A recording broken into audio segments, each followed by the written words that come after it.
Listen, marry a Ghanaian man.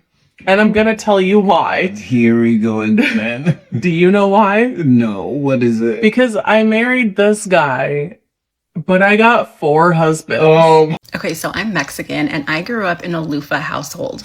I don't ever remember using anything but a loofah. God have mercy upon us. This one you're just looking like you're looking so down, like you're not happy, and just. We're going to tell you our biggest culture shocks from when we first visited each other's countries. So we're going to be talking culture shocks now.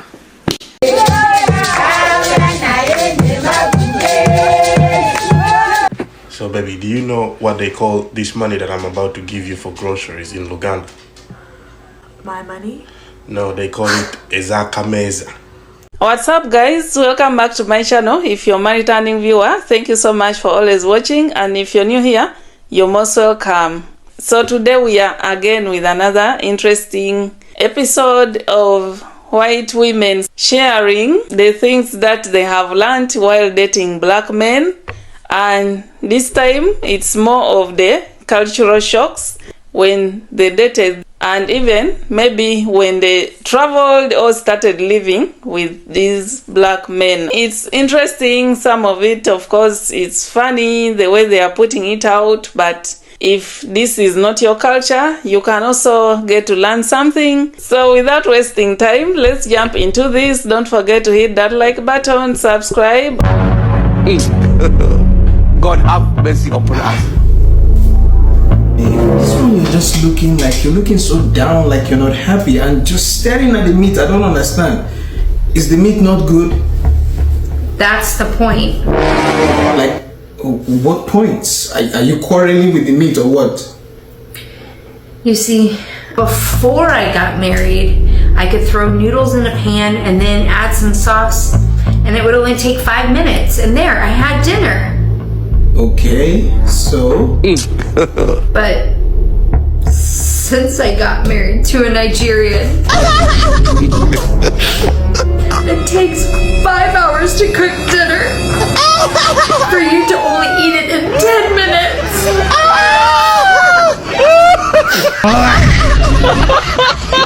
Okay, so I'm Mexican and I grew up in a loofah household. I don't ever remember using anything but a loofah when I would wash myself in the shower. And I married into a black family. So the first time I went to visit my in-laws, I stayed with them because they live out of town, and they had washcloths for me. I had never used a washcloth. And honestly, I was kind of disgusted by the thought of using a washcloth because it's like you're just reusing the same cloth over and over again. And I didn't know like who had used it before me. So it grossed me out. And little by little, I started realizing that loofahs are actually disgusting, because at least a washcloth, I can throw it in the wash with bleach and hot water. With loofahs, you're literally reusing the same plastic over and over. You can't wash it. I would use the same loofah for probably like 3-4 weeks at some point and just rinse it off with water. That is disgusting. So I'm here to tell you that my household has officially converted to become a washcloth family. Listen, marry a Ghanaian man. And I'm gonna tell you why. Here we go again. Do you know why? No, what is it? Because I married this guy, but I got 4 husbands. You could have made the internet go crazy. Yes. Not only do I have 3 other husbands, but they're his brothers. Yeah. No, it's not like that. Okay. No, But it's not like. What are you even doing? this is how it works. Okay. In the Ashanti tradition, it is important for us to keep our women safe, and that is for posterity's sake. Okay. All right. So with that being said, if something was to happen to me, my older brother would take care of my wife, right? And if anything was to happen to my older brother, the same thing will be for me. And that's why she has 4. Kojo's oldest brother takes his job very seriously. That's deep. That's big time. Okay. That's big time. I love you. And so do my other 3 husbands.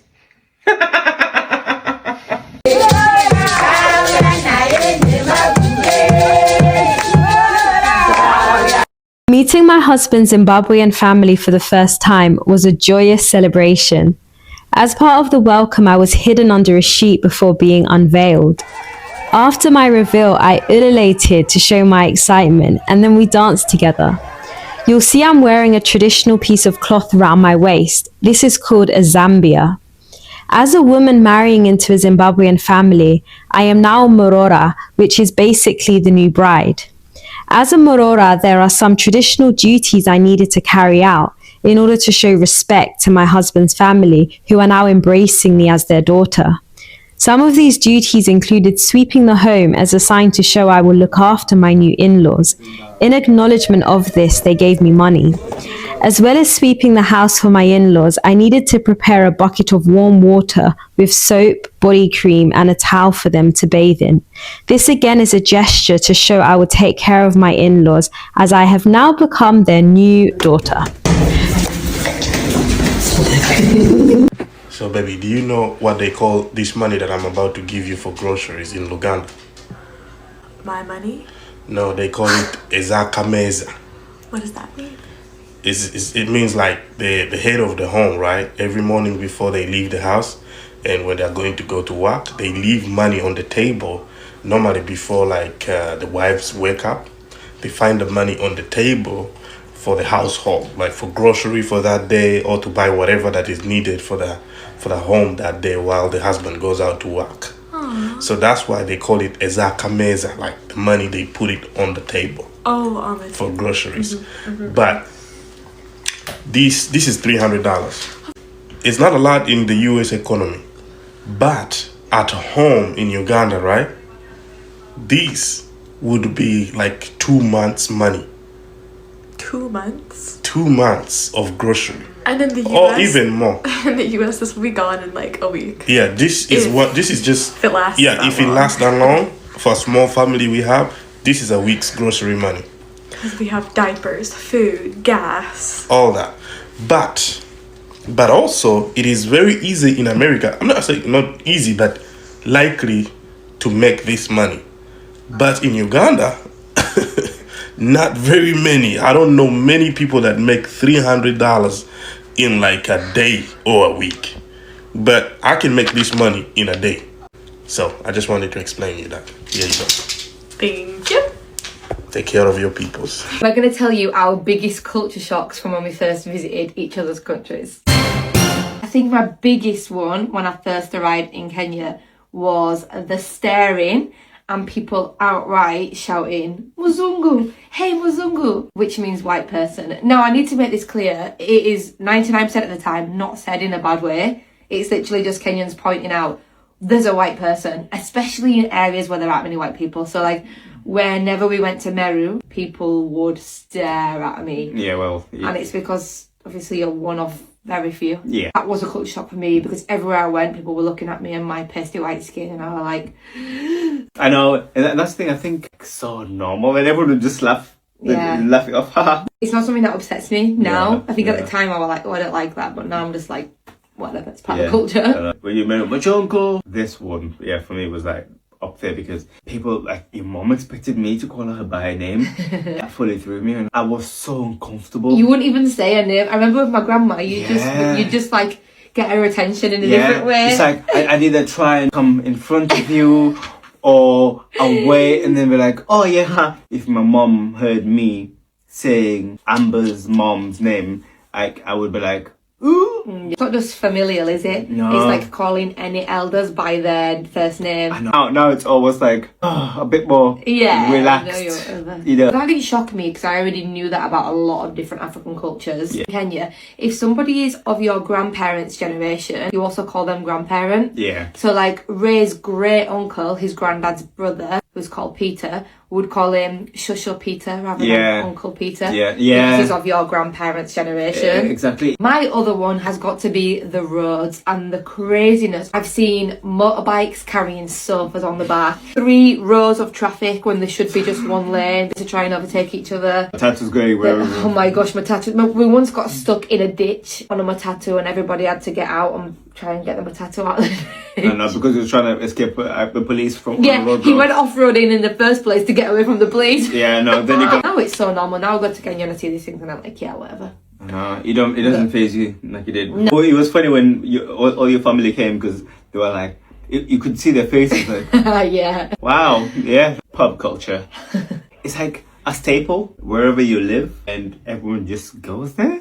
Quizzes, eating food like Sunday dinners, Sunday roasts and stuff. People just meeting for a pint in the pub. Oh yeah. And there are literally thousands of pubs across the country. I know. A lot of people will not go into town, but they'll go to a pub like in the village. In the village, yeah. and that's like the local. Yeah. Yeah, a lot's going on here. yeah. I feel like there's so many of these that we could do. Yeah. We should do a part 2. Yeah. Come back for more. So we're going to be talking culture shocks now. So I'm Polish and he's Yoruba, but we both live in Ireland. Now we're going to talk about the culture shocks we received when we started dating each other. So I'll go first. So the very first culture shock that I got was the having to bend down, do a bow or a curtsy, do a curtsy and call everyone mum or auntie or dad or ma or sir.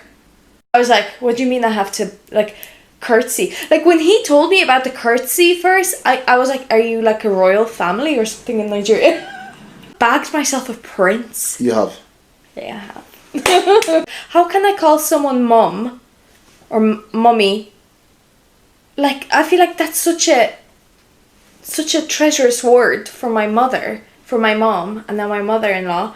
But I feel like, why would I be calling a stranger mummy or ma? I'm just like, that's such a special word. My culture shock is the way you speak to your parents. I can't fathom. You speak to your parents like you speak to your friends. Generally, no, mom, no, I'm not doing that. It's like, huh? What do you mean you're not doing that? How does that? There's no, you're either doing it or how are you doing it or when can you do it or how long do you want me to do it, mom? No, I can't do that. Or, your mom will call you, Angelica, can you come and show me how to do this? Oh, mom, in a second. Huh? In my house, yeah, we have a partition wall. So if my dad does on the wall, Angie, we are coming downstairs straight away. It's whoever's the closest. I look at my brother or my sister, and whoever's the closest to the stairs, we're going down. And my dad can be like, are you Bobby? Bam, bam, bam, bam, bam. Downstairs. We come downstairs. Bring the remote for me. And the remote will be there. So he'll be like this. Here you go, sir. That kind of stuff. My next culture shock is probably the money relationship in terms of family. My whole family basically lives in Poland, bar from me and my parents, and then a few aunties, uncles. But although my family in Poland are not very well off, they're kind of on the lower side of the economy.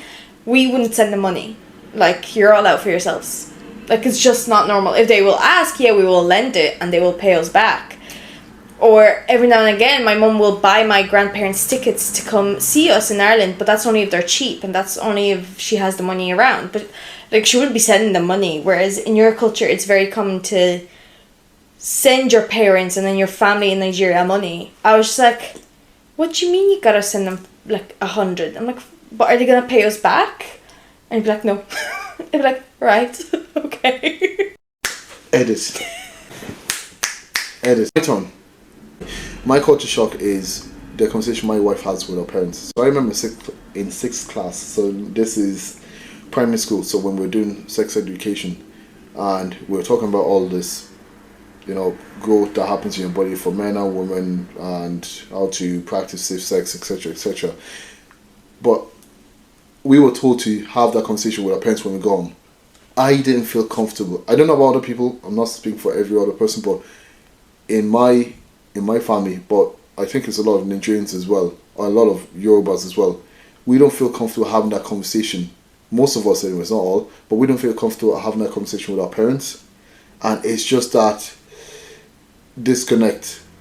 And I can't talk about sexual stuff with my parents, especially with my mom or my dad. Hell no. No way, Jose. I remember the first time when I told him that me and you were gonna share a room together when we went to college.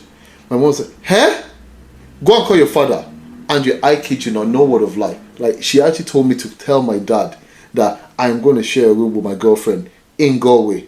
And I'm just thinking, yeah, when obviously back then I didn't say this, but thinking about it, my dad would have had me when he was around 21 years of age.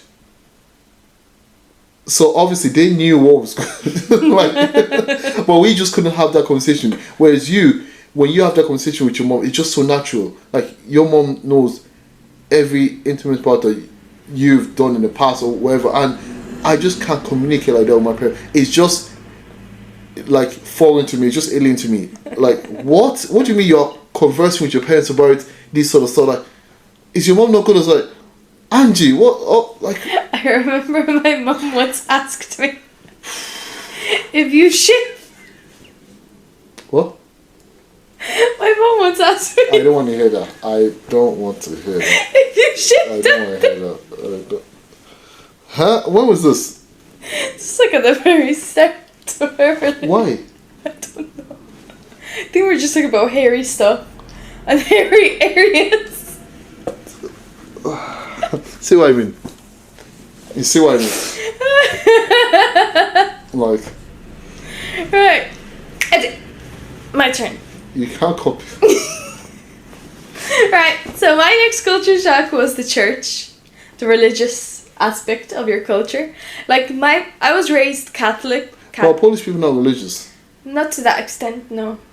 No? Well, like, maybe some are. Like, I'd say it's like 50-50, do you get me? Like, the way my mom's religious, but my dad isn't. But, like, my mom's religious, but in a way that she only goes to church on special occasions. Do you get me? That's just how I was raised. Like, I feel like in Poland it's in between. Okay. Do you get me? You're either very, like, Catholic. Like, Poland is a religious country, don't get me wrong. Like, Sunday, everything's closed. Not a damn thing will open the whole day.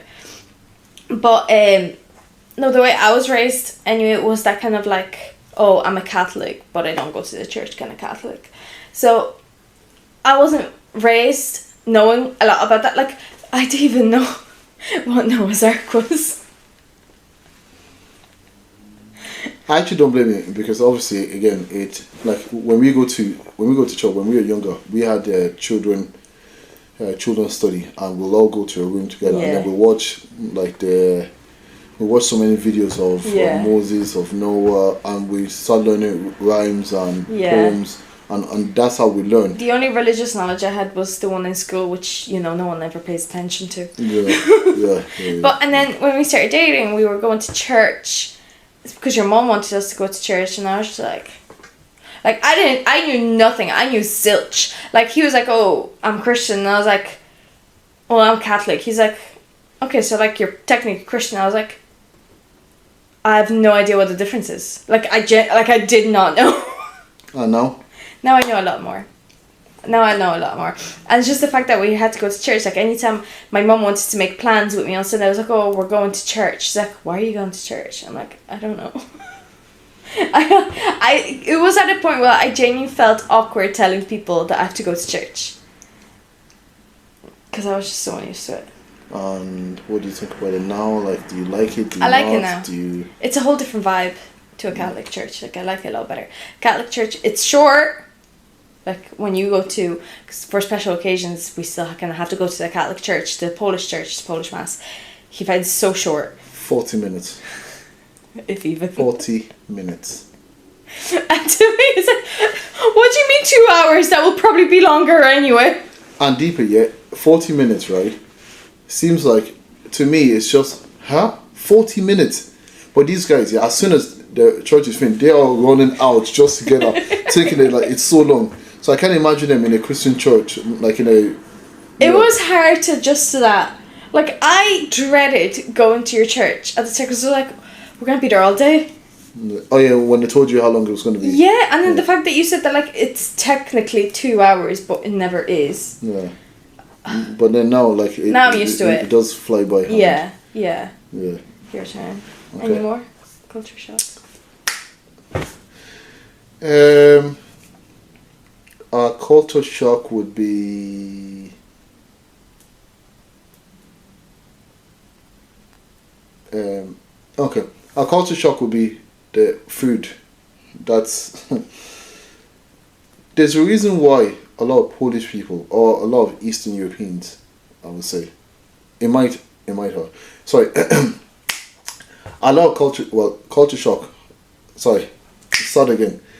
A culture shock that I find alien was your food schedules. So you have breakfast, you have dinner. Get this: breakfast, dinner, supper. What is the lunch? There's no lunch. So you have breakfast, 7, 8, 8, 9. When you wake up, yeah. When you wake up, right? Sometime. When do you have dinner? 12 o'clock. Not 12 o'clock. You have dinner around 2, 3 o'clock. When I started dating you.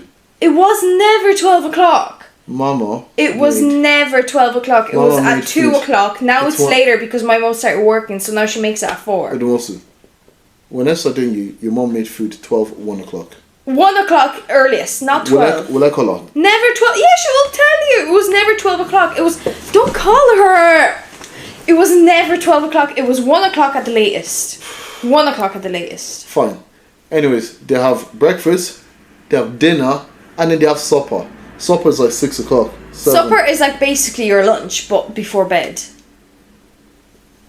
Why? Because it makes sense. If you think about it, a dinner is a heavy meal. Why would you want to eat a heavy meal right before bed? It just doesn't make sense. Because it can last you overnight. No! Like you're supposed to eat a light meal before bed, aka sandwiches. Dinner is something you look forward to. No, dinner's something you should have something like in the daytime. It's breakfast. Or late afternoon. Lunch, dinner. Breakfast, lunch, dinner. Not breakfast, dinner, supper. Like, what does that even mean? And then with the supper, bread. Oh, we love our bread. Chleb. Bread. We love our bread. Bread. With the different hams, the different types of bread. Juicy. Bread and butter sometimes. Oh. Could you imagine? Top notch. For dinner. Angela, I would starve. There's no way. You've seen the food I eat. I would starve. But yeah. Let me make sure it's so cool. Yeah. You should also mention the food, how it's so different. Oh, Like gołąbki, pierogi. So different to Nigerian food. Did you get me? Yes, also the food style. It's so different. It seems there's a lot out there that interracial couples have to share, or there are so many things that interracial couples learn from each other, so many things that shock interracial couples when they start dating each other. So this white woman is saying that making a Nigerian meal takes forever, 5 hours to get ready, and you eat it just in a few minutes, yet you've spent a lot of time preparing it, cooking it. Something that, of course, to her it was like she wasn't prepared for, like she had never experienced that. And of course, it can be tricky for someone who is not used to. When you get married to an African or a black man, these are some of the things that you will find there, and they will shock you. And Africans, we want real heavy meals. That's why our food takes long. The washcloth issue is still coming up.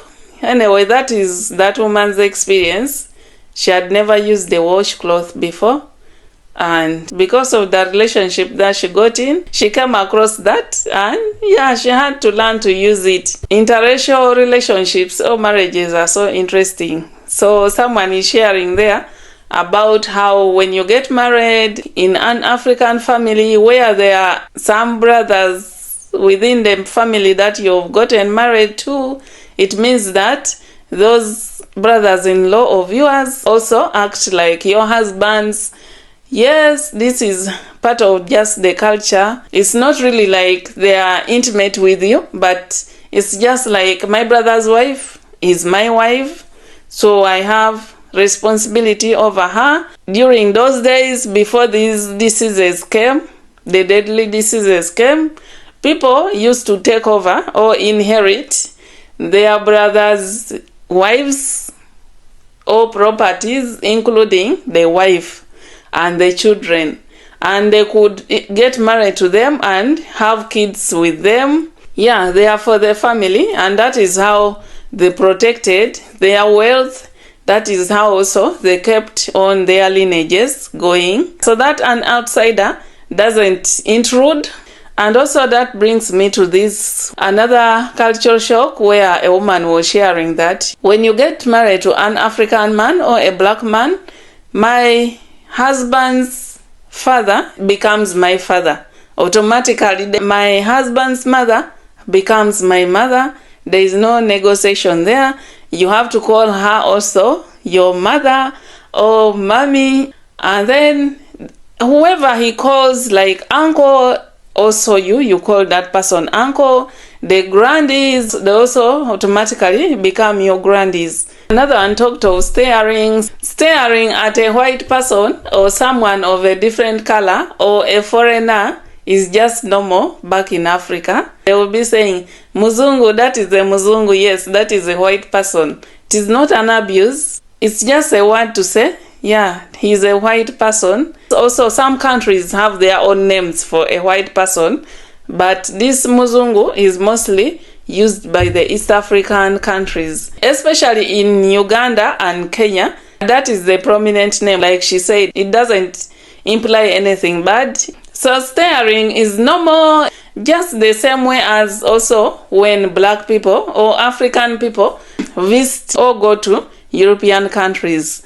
Sometimes they want to touch you, they really stare at you, they want to feel your skin, they want to touch your hair, they want to see your teeth, they have so many questions they want to ask you, like they are curious. It's the same way that Africans back in Africa look at white people. I'll talk of mostly Africa, because I think for other black people in other countries, say in the West, some things are already normal to them. But in Africa, you can't express or show affection, like kiss, in front of other people, especially your relatives, your parents. You cannot kiss, because even our parents cannot also kiss when we are there or when the kids are there. Some things are just left for the bedroom. And also I've heard white men also, of course, talking about the same, which is true. Just as that guy also talked about telling your parents things to do with relationships, it's not so easy to open up to your parents. It's not so easy to talk about like freely with your parents. This one who talked about the Africans being more religious, this is something that is true. Africans really practice religion and they are dedicated. So with interracial relationships, you can see that you can have so many cultural shocks. You can have so many things to experience from each other's culture or from each other's backgrounds and traditions that maybe you don't have experienced if you didn't date outside your race. And therefore, those shocks will always come along. So with that being shared and said there, I will end this video here. Thank you so much for staying with me. Please share, give your thoughts in the comments, share your experience if you've been in any interracial relationship, and let's catch up in the next video.